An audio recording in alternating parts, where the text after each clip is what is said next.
Mister বিনের নাম শুনেছ? Mister বিন অক্সফোর্ডের ছাত্র ছিল। মিস্টার বিন যখন অক্সফোর্ডে পড়ে তখন তার খুব স্বপ্ন সে নাটিকা করবে। থিয়েটারে সে ভর্তি হয়। থিয়েটারে ভর্তি হওয়ার পর থিয়েটার তাকে একটা ডায়লগ দেয়, সে ডায়লগটা বলতে পারে না।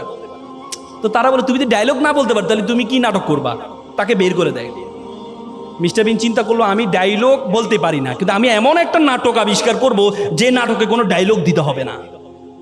3 বছরের মাথায় মিস্টার বিন এমন একটি মুখ অভিনয় আবিষ্কার করলেন, পুরো বিশ্বরে এত আলোড়ন তৈরি হয়েছে, পরবর্তী অক্সফোর্ড থিয়েটার তাকে নিয়ে পুরস্কৃত করেছে।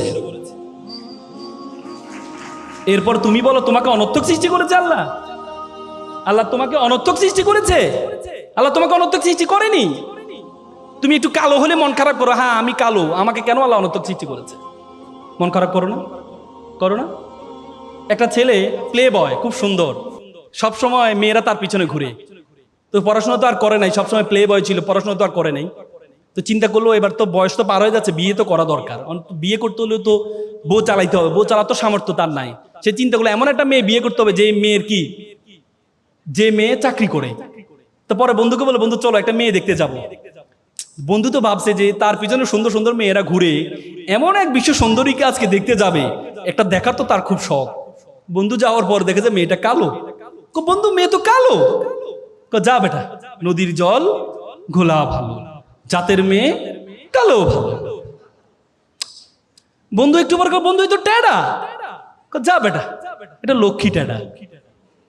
মানে তার যতগুলো উইকনেস আছে, প্রত্যেকটা উইকনেস ইউনিকনেসে পরিণত হয়েছে শুধুমাত্র তার যোগ্যতার কারণে, শুধুমাত্র তার যোগ্যতার কারণে।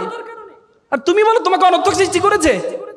তুমি মনে করো সুন্দরের সুন্দর আল্লাহ মিলিয়ে দেন না, আল্লাহ যোগ্যতায় সুন্দর দুইটাই মিলায় নাকি? কোরআনে বলছে আত-তাইয়্যিবাতুল লিত-তাইয়্যিবাল খাবিসাতুল লিল-খাবিসা। আল্লাহ কোরআনে বলছে যে আমি ভালোর জন্য ভালো রাখি আর খারাপের জন্য খারাপ রাখি। বুঝো না? শুধু সুন্দর দেখলে তোমরা মনে করো সুন্দর মানে অনেক কিছু না। সক্রেটিস একটা চমৎকার কথা, beauty can not escape of calamity.